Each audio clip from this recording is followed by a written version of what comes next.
What's going on, everybody? It's your boy C-Zar, and we are talking about Bitcoin today. If you guys could hit that like button and subscribe, that is always appreciated. Thank you for being here. We're going to go over the short term and the long term for Bitcoin real quick.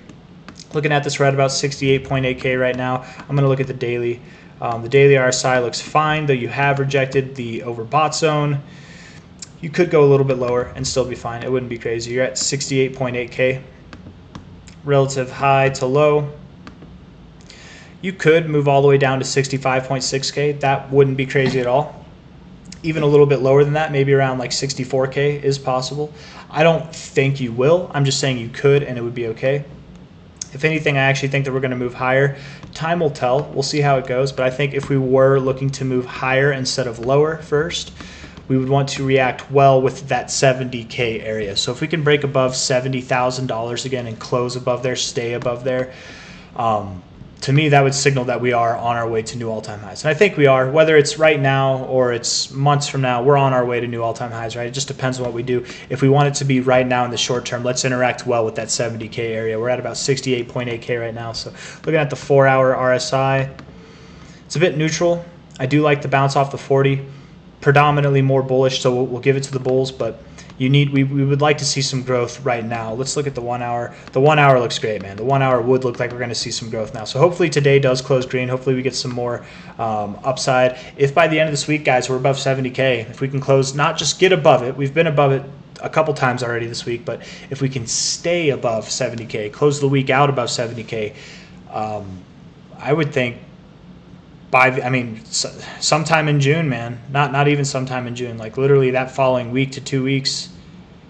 I guess that would be in June. We'd be up at like 75K or higher, 80K. I think we genuinely could be on a path that takes us to 100K by the end of June, if not sometime in the summer. July, August, whatever. If we look at this for what it's worth, we look at the all-time history index here, BTC USD index, right? If you want to do this yourself, BTC USD. We're on TradingView, BTC USD index, all-time history for crypto. If you guys could hit that like button and subscribe one more time, it's always appreciated. I'm going to go over some stuff that I have for probably a plethora of videos. Talking about the long-term analysis for Bitcoin on this channel, but I know that there are a lot of new subscribers, so this one's for you guys, for anybody that might not have seen this before, or maybe you just like to see it because it makes you feel warm and fuzzy inside. I don't know. We take the first, I feel like it's very discernible, right, what we can see for the cycle highs, right? First cycle high, second cycle high, third cycle high, fourth cycle high. We're in our fifth cycle, right? Or I guess technically this is our fourth cycle because of the halving, right? We just had it's our fourth halving cycle, but as far as the charts go, I think this is, obviously our fifth bull cycle. We had our first bull cycle, very short bear cycle, second, whatever. Some people would argue that this whole thing was the first. Maybe it was, maybe it wasn't, but I'm just looking at the discernible highs here, okay? Getting caught up in the translation. Relative high to low. We went all the way up to this line right here, the 2272. If you don't know what these numbers are, don't worry about it, okay? Look, you can look it up yourself. It's not some grand secret. It's the Fibonacci retracement tool, Fibonacci extensions, the Fibonacci sequence. Google these things, right? Google Fibonacci sequence ratios. That's what these numbers, that's where these are derived from, right? But anyways, the 2272. Whether or not you understand what any of that means, just understand that that's where we went from a cycle high, right? I'm not drawing this line there. I click, I move it, wherever I draw, that's where these lines go to, right? I just happen to draw from the cycle high to the cycle low, of which we topped off around this 2272. We take this same idea, we move it up here to this cycle high, to this cycle low, and yet again, the 2272 comes up basically right at the all-time high. We went a little bit above that. The 2272 is at 16K. The all-time high for that cycle was at 19.8K, right? We even got to 20K on some exchanges. So 16K versus 19.8K, that is a significant amount, but just keep that in mind. Both times we've already gone a little bit above the 2272, okay? And I think also finding support on the 1618 is worth mentioning as well. If we go back, you can see you found support on the 1618 on this cycle too. So both cycles 2272, both cycle lows came around the 1618. Okay. Looking at the next cycle from all-time high, the current all-time high at the time, to the cycle low. This time we did not interact with the 2272. We did not. We interacted with the 1618, but instead of finding support, we actually found resistance, showing yet again, though, cycle to cycle, how significant this area is, the 1618. It's the golden ratio. It's the golden extension. So, I mean, it just, of course we would, but looking at this fib for what it's worth, just a timeout, okay? So before we do the thing where we measure the high to the low on the next cycle, I just want to say real quick that what we've done here is a very classic maneuver with the Fibonacci scale, ratio, range, with extensions and stuff, right? It's very common. What we did was we had our first interaction with the 618 here, rejected it, came down, found support at our 382. Yes, you went all the way down lower, but then on the next interaction with the 618, we broke up and we went to our expected extension zone, which is between the 1272 to the 1618. You found resistance at the 1618, double top, whatever, came back down and found support at the 886. This move, guys, this is just very iconic behavior in the fibs. Going from your 618 to your 382, very common, and then up to your extended areas after breaking through the 618 on your second attempt. Very common behavior, but hitting your expected area and pulling back to the 886 and finding support there, that is a classic maneuver in the fibs too, especially whenever you're, I mean, obviously when you're talking about extensions. Generally, how you would treat this movement when you do confirm that you're moving higher, which would be breaking back above the 1272, which we've already done that. What you would treat this as now, as far as like what the next target to be would be, is the next fib level up. So we're at the 1618. The next target up would be the 1886 at about $102,000. That's your next target up. That doesn't mean we have to stop there, right? I mean, maybe we take a pit stop. Maybe we come all the way back down to 60K afterwards. I don't know if we see that big of a drop. Probably not. But we probably, we could hover around that area. But I think, absolutely we could continue to go higher. This is just a general idea. Whenever you pull back from the expected fib zone, right, the 1618 to the 1272, and you pull down to your 886 and then you move up higher, the minimum target to expect, based off my experience doing this for over 7 years now, is the next fib target up, which is at $101,000. Now the next fib target after that is all the way up at $207,000. Things get hectic real fast, and that is absolutely a possible target for this next movement up as well. Again, the next movement up, what I'm talking about, I don't mean the cycle high. It could be the cycle high. Perhaps we do find the cycle high on this 2272, but this is from this previous cycle, right? This is from not the previous cycle. It's from 2 previous cycles ago. This was our previous cycle. We haven't even measured this yet, so this 2272 might be irrelevant.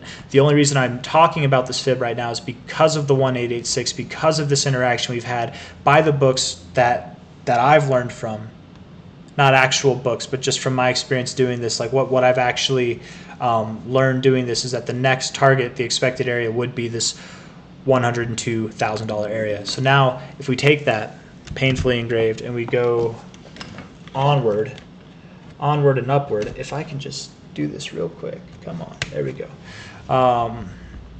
We take the cycle high from our last cycle to the cycle low from the bear cycle low there. The minimum target that we could see on the extended area is at $103,000. That's pretty damn close to the 1886 of the previous cycle's extension, right? But let's look past that, right? This is nice. This might happen, just assuming that lines up obviously pretty well with this. Not assuming, but observing that it does line up pretty well with this. I think this target will be met. I think we will meet that soon, possibly by the end of the summer. I think we could be by there, if not even sometime in June. There's a lot of bullish things going on with the monthly, but beyond that, looking for the cycle high here, the minimum expectation that we've had, that we can have, is the 1618. That's the minimum expectation, because that was the smallest, the lowest fib extension that we've achieved for a cycle high when basing it off of our previous cycle high to cycle low, right? 173, we're at 68.8K now, right? So that would be roughly 152% for Bitcoin. I don't think that's where we're going to top off this cycle. I do think that we're going to reach for our 2272, but it could be somewhere in between as well, right? It doesn't have to be exactly any of these numbers. We could fall shy of them, but I doubt that we would. I genuinely am not expecting anything lower than 173, but I personally am looking for this 462,000, in fact, a little bit above that, because both the times that we interacted with this 2272 area, what did we do? We went a little bit above it. And what's a little bit above it? That magical psychological number that just makes sense to go to, which is $500,000, $500,000. Perhaps we fall just shy of it, perhaps we go just above it, whatever, but something just above 462,000, as we've seen historically speaking at least twice out of the previous 3 halving cycles. We're on our 4th one now, right? We haven't seen the end of it yet. I think it would make sense to go to this area. At the very least, 173 is on the docket, but I have a bunch of reasons why I believe we only went to the 1618 of this previous cycle. Several reasons, right? And we can just go over them real briefly right now. Right. First off, looking at the chart, this is the only cycle that we double topped on. We've never had a double top before, okay? So I'm not anticipating that this cycle. Imagine it, if you will, kind of like you have your primary move, and then you should have had your secondary move, your cycle ending move, your big bang finale. You just didn't have it, right? You were held down by this consolidation, essentially. We're here, right? You're moving up nice and slow, it's getting bigger, and then at the end of it, boom, phenomenal rally, right? Same thing here, right? Big, but the biggest movements happen at the end of the rally. Where here, your biggest movements did not happen at the end of the rally. They actually happened beforehand. So I'm anticipating we don't get a double top here. But the reason why I believe we got a double top, the DXY, which is the dollar currency index, it's based off of, I don't know, it's like 10 world, like significant world currencies. I don't know. You can look it up. You can look that up as well. Like, what's the DXY based off of? But it's essentially how we measure strength in the US dollar. It's been in an uptrend for going on 20 years now, almost, right? We've got like 4 more years until it's been 20 years that it found its low, and it's been in this higher low, higher high structure. It's had various phases where it moved up phenomenally. I call these expansion phases, right? Where it's expanding, and then it's had long drawn out phases where it's consolidating, and we are in one of those consolidation phases now. This is tying into the reason why I believe last cycle double topped and this cycle won't. Okay, so I'm coming back to that, but for anybody that hasn't heard this in a while, or for anybody that this is new to, I'm just drawing some connections here. Okay, July 2021, May actually, was it? No, yeah, it was June. Sorry, June of 2021 was the beginning of this expansion phase. Okay, the beginning of this expansion phase happened in June of 2014. If we compare this to BTC, compare it here. We'll do a new price scale. Did I mess that up? I think I messed that up. Hold on. Yeah, we'll do that. Okay, there we go. That's better. A little bit better on the eyes. Okay. You can see that we started expanding here. The bull cycle had already been done. So we started expanding in the DXY. The dollar was showing strength. Bitcoin was already topped off at that point.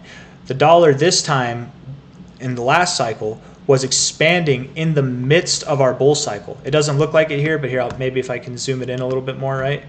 That was our second peak right there, right? When we should have shown the most strength that we normally show in a bull cycle for Bitcoin, for most things, at the end, right? You normally have that blow off top in a strong move like that, right? In strong cycles that Bitcoin has, we normally see those blow off tops where the strongest that we are is at the end of the rally. Okay, we didn't get that here, and not coincidentally, that was at the beginning. That was in this expansion phase for the dollar, right? We hadn't broken the highs yet, but this was, all in all, you take it away, you look at it, this was that move, right? That just pretty expansive move. And we started that right in this crux here, actually, like near the top, okay? We go back to this cycle, the previous cycle even, like the very first kind of bull cycle. The expansion phase happened back here. This was before Bitcoin existed, but we were consolidating until then, right? We didn't expand until here, and look, that was after we had our cycle peak, right? And then here, cycle peak, we weren't really expanding, but we were consolidating, but we didn't even start to move up, right? We weren't in an expansion phase, but we did move up, but we didn't even start to do that until after the all-time high of that cycle. So this time around, I don't think we're going to have that in our way. I don't think that that's going to hinder Bitcoin. There were other things that were hindering Bitcoin back then as well, but I feel like that, to me, that's just so obvious. Looking at the DXY, the comparison to that versus Bitcoin, I think that's so obvious, and that's probably the main reason that we saw a double top last cycle. But other reasons include, we had recovery from COVID. Everybody has a different opinion on this, but I do believe that we went through a recession.